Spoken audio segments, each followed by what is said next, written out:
Apakah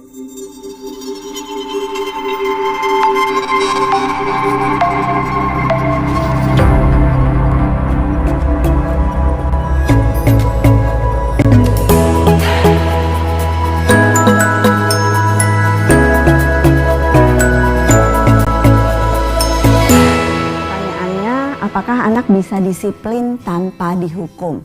Ini pertanyaan yang salah.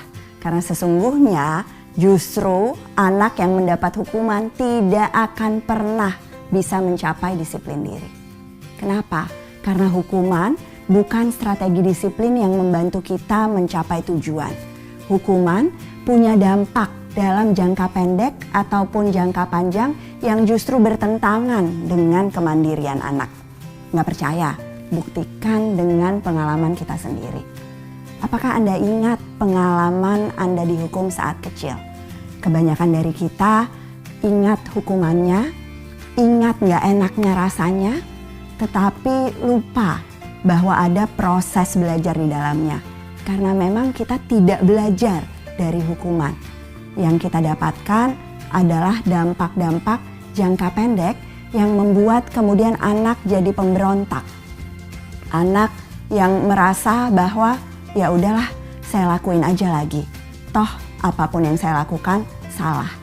Kita akan menemukan anak-anak yang dihukum dan kemudian berusaha untuk berbohong, menghindari kesalahan atau tidak mengakui apa yang dilakukannya. Bukan saya mah, bukan saya. Itu kata yang paling sering dikatakan oleh anak walaupun sudah jelas-jelas dia yang melakukannya. Anak-anak yang terbiasa untuk dihukum akan menjadi anak-anak yang lebih banyak menyendiri dan menolak untuk berkomunikasi.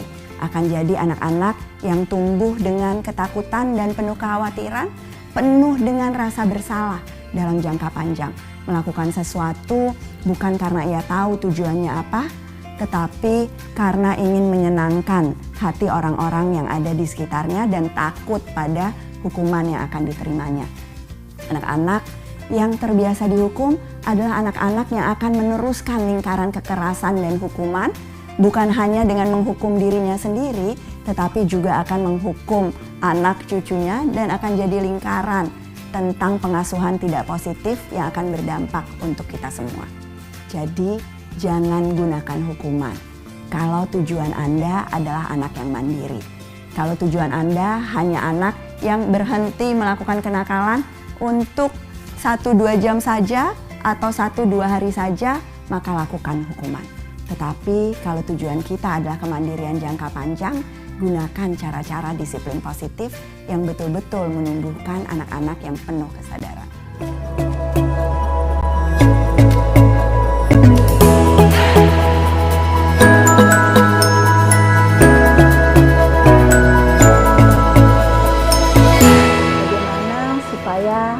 Disiplin. Disiplin adalah tujuan dari semua orang tua. Karenanya pertanyaan ini sering sekali diajukan. Tetapi tidak ada jawaban pendeknya. Tidak akan mungkin selesai dalam 5 menit video keluarga kita. Kabar buruk lainnya, proses menumbuhkan disiplin anak bahkan butuh lebih dari 5 tahun lamanya. Kenapa? Karena kemandirian berkait dengan aspek perkembangan. Jadi kita butuh strategi-strategi yang berbeda tergantung usia anaknya. Strategi yang berbeda itu ada ratusan jumlahnya. Kita perlu kesepakatan bersama, ada peraturan yang sama-sama difahami di rumah.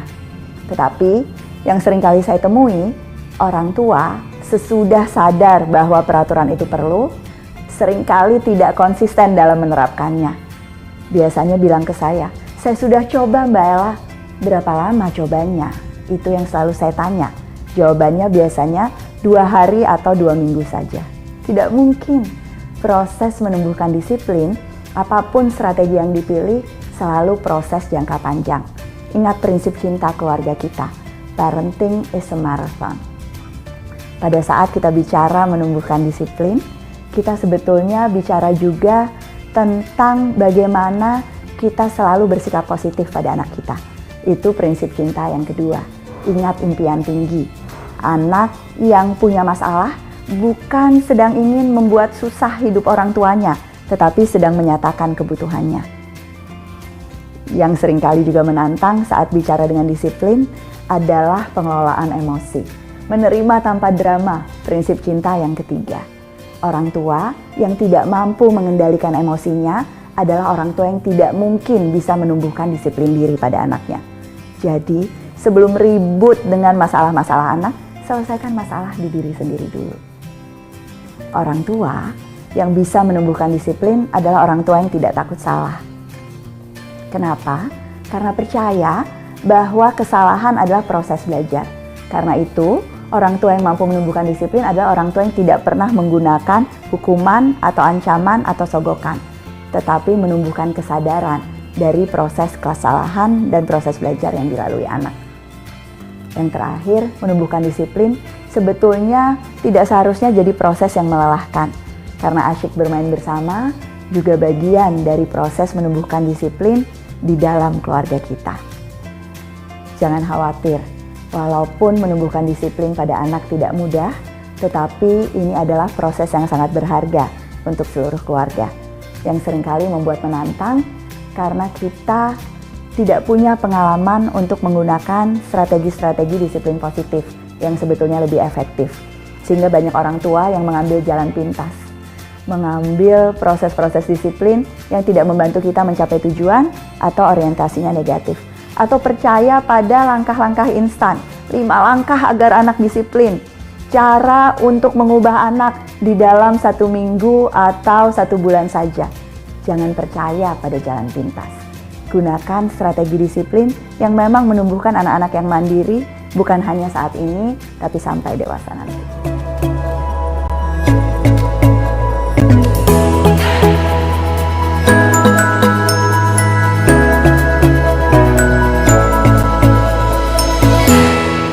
Menerapkan disiplin positif bukan soal membolehkan anak melakukan apa saja, walaupun banyak orang tua yang sering salah duga. Menerapkan disiplin positif berarti memberikan batasan, juga memberikan struktur dan rutinitas dalam kehidupan anak. Jadi bukan membebaskan anak, bukan membiarkan ia sendirian dalam berusaha mengatur jadwalnya, bukan juga membuat ia kemudian kelabakan tanpa dukungan dan bantuan dari orang tua. Disiplin positif butuh kesepakatan dan peraturan yang dijalankan dengan konsisten dan pengendalian emosi yang baik. Yang lebih penting lagi, disiplin positif butuh rutinitas.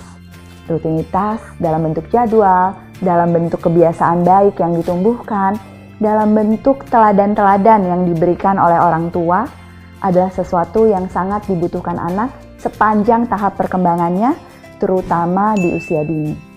Kenapa di usia dini? Karena kita ingin anak mendapat contoh dari perilaku-perilaku yang ditumbuhkan di keluarga setiap hari. Kita ingin dia mendapatkan pengalaman-pengalaman positif di mana dia bisa mengendalikan dunianya karena dia bisa memprediksi apa yang akan terjadi pada hari-harinya. Anak-anak yang sejak usia dini dibiasakan dengan rutinitas adalah anak-anak yang terus siap untuk mandiri di tahap-tahap berikutnya dari perkembangannya. Karena itu, biasakan ada struktur-struktur tertentu, jadwal-jadwal tertentu, kesepakatan-kesepakatan tertentu yang dijalankan oleh orang tua bersama anak setiap harinya. Terlebih lagi kalau anak kita punya temperamen bawaan yang butuh bantuan lebih untuk bisa mengurangi dirinya. Anak-anak seringkali butuh waktu untuk bertransisi sesudah bermain menuju ke aktivitas seperti makan atau tidur di malam hari. Anak-anak butuh rutinitas untuk membiasakan ia punya waktu belajar di rumah. Anak remaja butuh jam malam yang membuat ia tahu kapan waktunya ia harus meninggalkan teman-temannya. Rutinitas bisa muncul dalam berbagai bentuk, yang pasti apapun yang dilakukan orang tua hanya akan jadi sesuatu yang insidental semata kalau tidak menjadi kebiasaan rutin yang dijalankan setiap hari. Jadi berapapun usia anak Anda, dimulai sejak dini untuk punya rutinitas keluarga.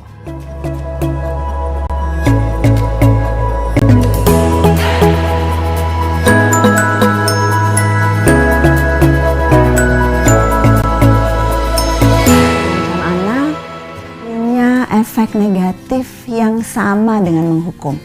Saya malah cenderung berpikir ancaman jauh lebih berat dampaknya semata-mata karena kebanyakan orang tua lebih sering mengancam daripada menghukum.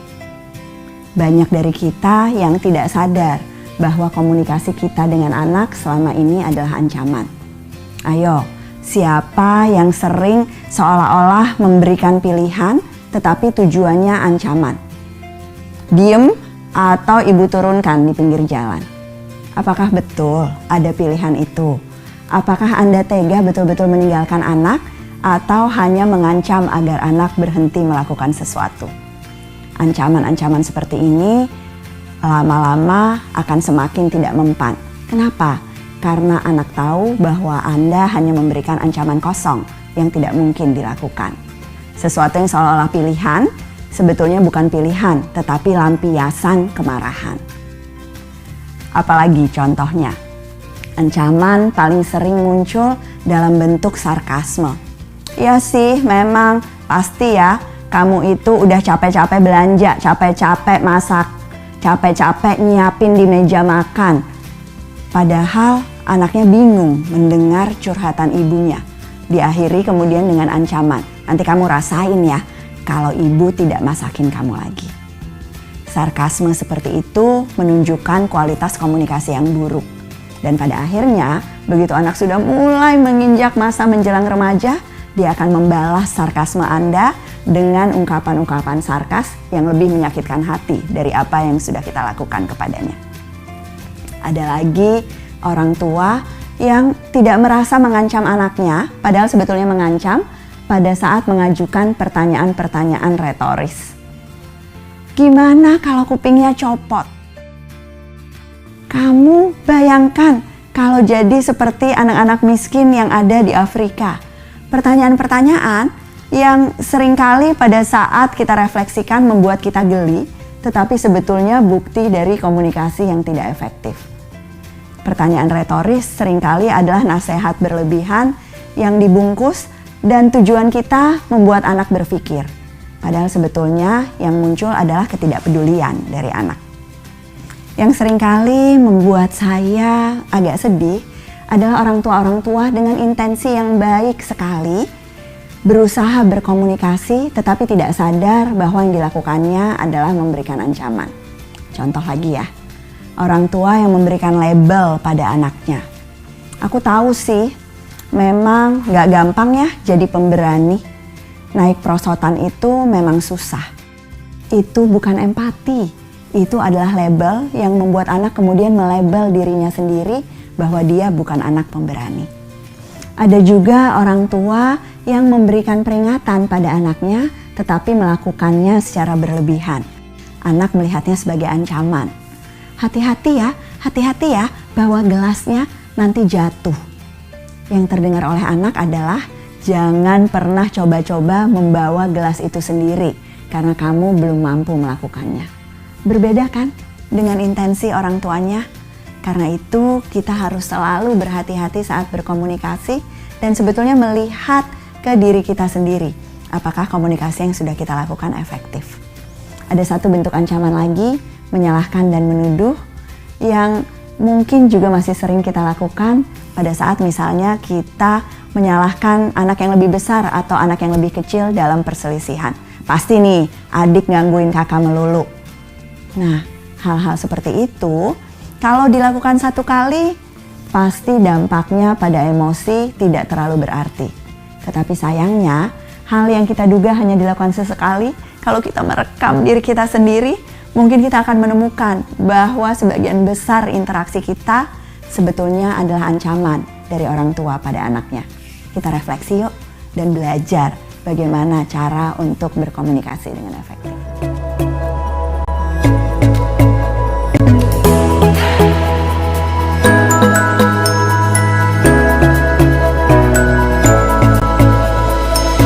Disiplin positif dimulai dari orang tua yang ingin berubah. Kenapa ingin berubah? Karena kita tahu bahwa cara-cara yang selama ini kita gunakan dengan hukuman, dengan ancaman, dengan sogokan, dengan peraturan-peraturan yang satu arah, dengan nasihat-nasihat yang berlebihan adalah cara-cara yang sudah terbukti tidak mempan. Pada saat sudah ada keinginan untuk berubah, maka yang pertama perlu diubah adalah paradigma. Salah satu yang paling sulit pada saat menerapkan disiplin positif adalah berusaha melihat anak kita sendiri dengan lebih positif. Saya bertemu banyak sekali orang tua yang melihat anak sebagai sumber masalah, yang melihat bahwa apapun yang dilakukan anak itu karena ia ingin membuat hidup orang tuanya susah, yang melihat bahwa anak itu musuh bukan sekutu. Disiplin positif hanya mungkin dimulai pada saat kita melihat bahwa semua anak mampu, tetapi tingkat kesiapannya berbeda-beda. Disiplin positif hanya bisa kita praktekkan pada saat kita melihat bahwa apapun yang dinyatakan anak, apapun kesalahan yang dilakukannya, sebetulnya adalah tanda apa yang dia butuhkan dan tanda dukungan seperti apa yang perlu kita berikan. Karena itu, saya seringkali menolak pada saat orang tua langsung bertanya tentang strategi. Bagaimana cara memberikan konsekuensi, bagaimana cara bernegosiasi atau berkomunikasi, itu jauh lebih mudah dipelajari daripada mengubah paradigma kita tentang hubungan anak dan orang tua. Yang membuat susah, seringkali pengalaman kita di masa lalu adalah pengalaman saat kita sebagai anak tidak diperlakukan sebagai subjek dalam proses belajarnya sendiri, dalam proses pengasuhan, tetapi dianggap sebagai makhluk kecil yang tidak tahu apa-apa. Dituntut untuk patuh karena dianggap tidak punya kesadaran atau kemampuan untuk memperbaiki diri sendiri.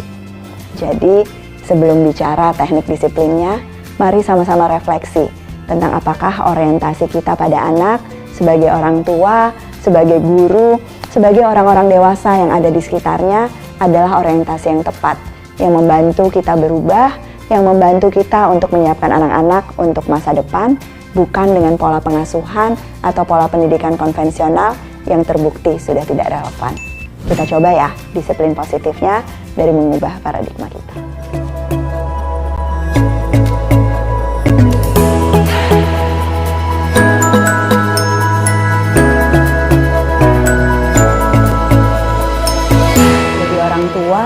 Jadi pendidik, kita selalu punya pilihan. Apakah Anda ingin anak yang punya kepatuhan atau punya kesadaran? Apakah Anda ingin mengontrol anak atau memberdayakan anak? Kalau tujuannya kesadaran, kalau tujuannya anak yang berdaya, maka disiplin positif caranya. Apa yang membedakannya? Anak-anak yang ditumbuhkan dengan disiplin positif akan jadi anak-anak yang mandiri, anak-anak yang punya motivasi dari dalam dirinya, melakukan sesuatu bukan karena ada sogokan atau ada hukuman dari polisi atau siapapun yang menjaganya, tapi melakukan sesuatu karena dia tahu apa tujuannya.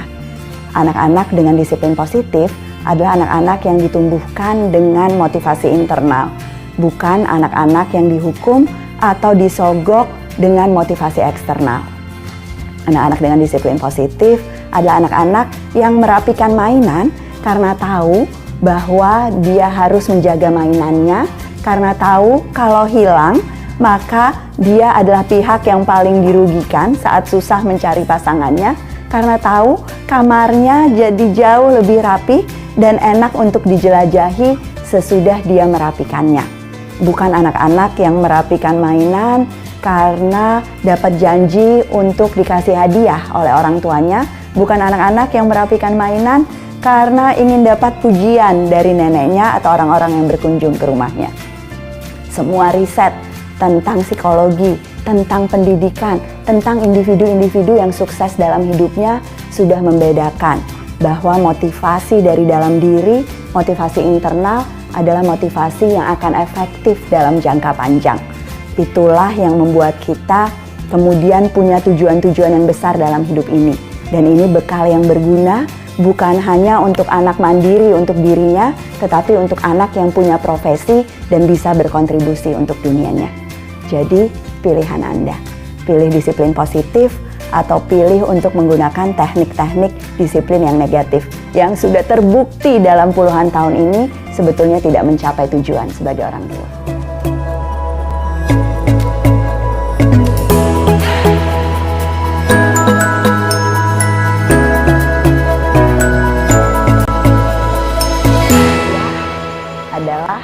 cinta. Sogokan adalah tanda tidak percaya dan keinginan untuk memanipulasi anak Anda. Sudah jelaskah bedanya?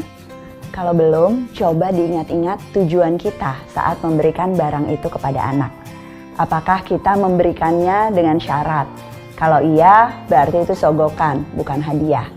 Apakah kita menjanjikannya sebelum anak melakukan perilaku tertentu, atau kita memberikannya dengan spontan?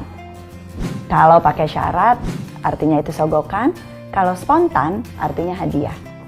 Apakah pada saat memberikan barang, itu kita berpikir tentang apa yang anak butuhkan? Kalau iya, artinya hadiah. Tetapi kalau pada saat memberikannya, yang terbayang adalah apa yang kita butuhkan dari anak kita, berarti itu alat transaksi. Alat untuk memanipulasi alias sogokan kepada anak kita. Banyak orang tua yang seringkali bingung, apakah boleh memberikan hadiah pada anaknya. Selama dilakukan dengan syarat-syarat seperti tadi, maka hadiah adalah sesuatu yang bisa jadi kebiasaan yang berharga dan membuat hubungan dalam keluarga yang semakin erat. Tetapi hati-hati juga, tanda cinta tidak selalu harus dalam bentuk barang atau hadiah. Anak-anak butuh tanda-tanda cinta yang lain dari kita. Mereka butuh dukungan, kalimat-kalimat yang positif. Mereka butuh kehangatan dalam bentuk pelukan atau sentuhan-sentuhan fisik yang bermakna. Mereka butuh pelayanan dari orang tuanya. Mereka butuh bantuan yang dilakukan tanpa syarat. Saya akan menemani kamu walaupun kamu sedang sulit sekali jadi teman mami. Saya akan ada bersama kamu walaupun kamu sedang berusaha mengendalikan emosi. Dukungan dalam bentuk-bentuk tanpa syarat adalah hadiah yang terindah untuk anak kita. Apalagi kehadiran-kehadiran kita yang terus ditunjukkan sepanjang waktu sebagai orang tua. Jadi, hadiah itu macam-macam bentuknya, dan pastikan bahwa apa yang kita berikan, apa yang jadi tradisi dan kebiasaan dalam keluarga adalah sesuatu yang bukan jadi alat transaksi seperti sogokan. Kenapa? Karena sogokan membuat anak tidak disiplin. Sementara hadiah apabila digunakan dengan bijaksana bisa menjadi alat yang mengeratkan cinta dalam keluarga.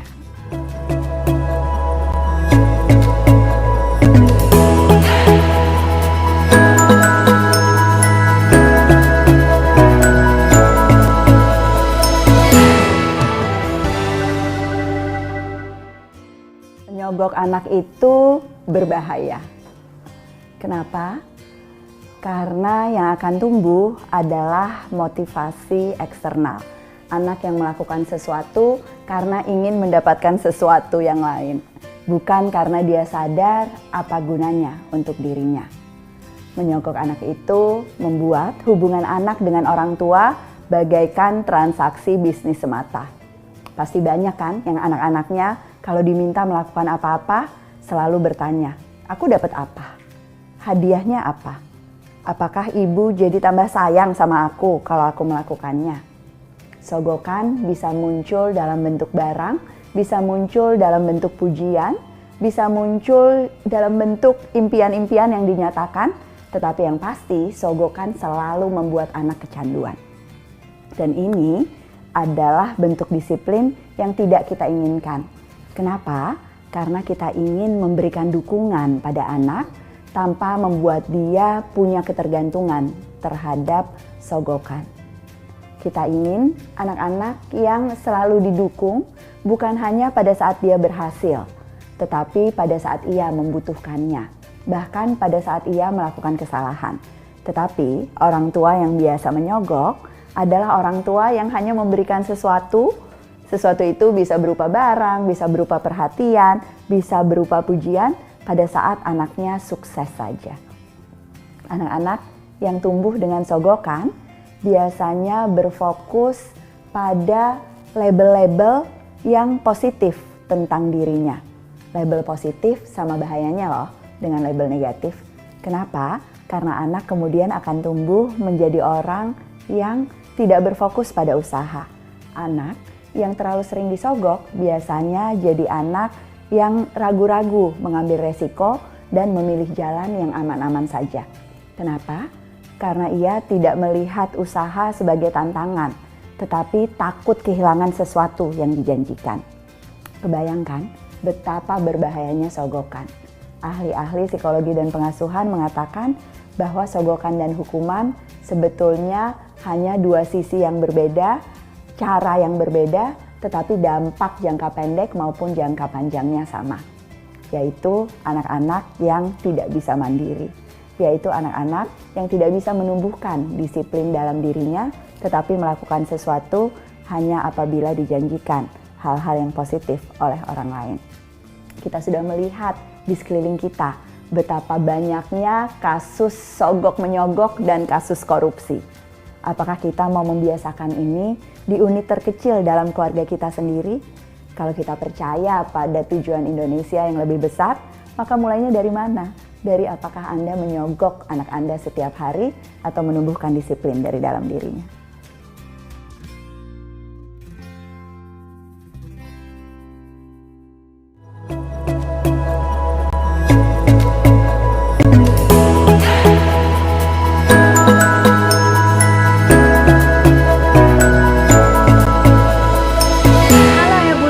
Bagaimana kabar Anda hari ini? Saya doakan selalu dalam keadaan sehat. Dalam video seri pendidikan orang tua kali ini, kita akan mengangkat suatu topik tentang ketepatan waktu pada anak. Seperti ayah bunda ketahui bahwa budaya jam karet itu sangat merugikan diri sendiri dan juga orang lain.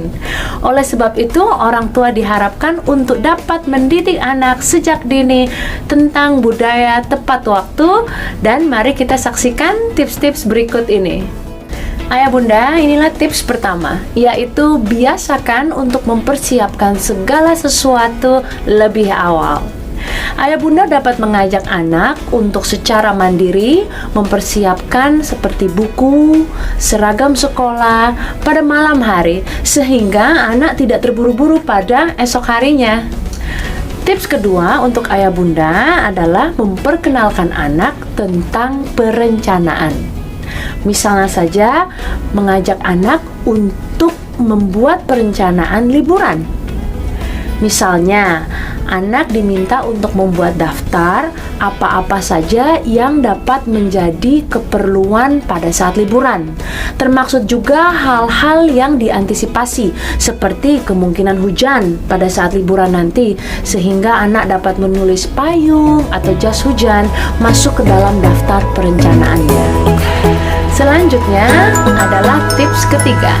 Ayah bunda dapat memperkenalkan konsep tentang penjadwalan. Ayah bunda dapat membuat suatu grafik jadwal untuk anak-anak. Di sana berisi tentang segala aktivitas anak selama seminggu, sehingga anak dapat paham kapan waktunya bangun, kapan waktunya makan, mandi, sholat, dan juga mengerjakan PR. Ayah bunda, sekarang kita menuju tips keempat. Ayah bunda diajak untuk memperkenalkan konsep tentang waktu kepada anak.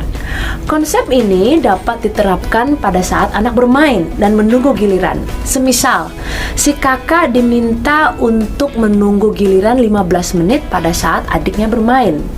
Lalu setelah 15 menit, adik menyerahkan mainannya kepada kakak. Nah, orang tua dapat menggunakan tools seperti stopwatch agar mereka bisa saling memperhatikan, menjaga waktunya, dan juga lebih menyenangkan. Ayah bunda, kita masuk ke tips kelima, yaitu tentang menentukan prioritas. Ayah bunda perlu mengajarkan kepada anak mana-mana saja yang perlu diutamakan dan mana yang dapat menunggu. Semisal, tanggung jawab membuat PR, makan, bangun tidur atau tidur malam tepat pada waktunya itu jauh lebih utama daripada bermain. Anak-anak diharapkan dapat menjadi anak yang lebih disiplin dan juga melatih ketepatan waktu pada saat dewasa nanti. Nah ya bunda, seperti kita sudah ketahui bahwa anak-anak pada dasarnya tidak menyukai perubahan dan agak sulit menerima hal-hal baru, sehingga mereka membutuhkan manajemen waktu. Kemampuan manajemen waktu memberikan rasa aman melalui rutinitas dan meningkatkan produktivitas yang efektif pada anak sehari-hari. Terima kasih telah menyaksikan, semoga bermanfaat. Tepat waktu, hebat.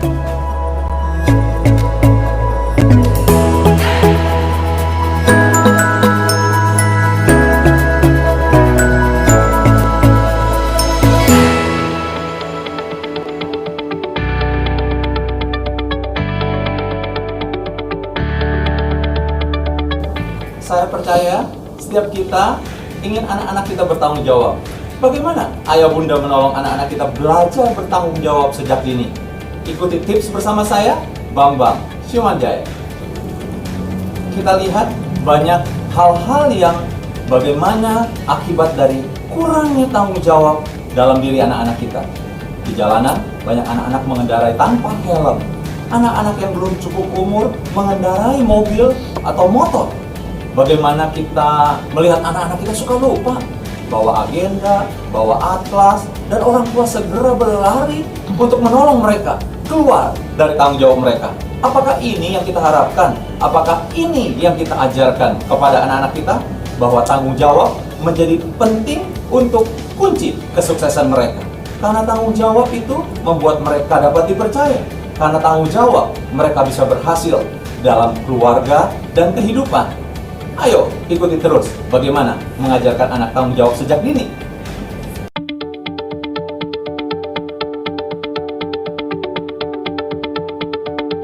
Tips praktisnya saya sampaikan 3K.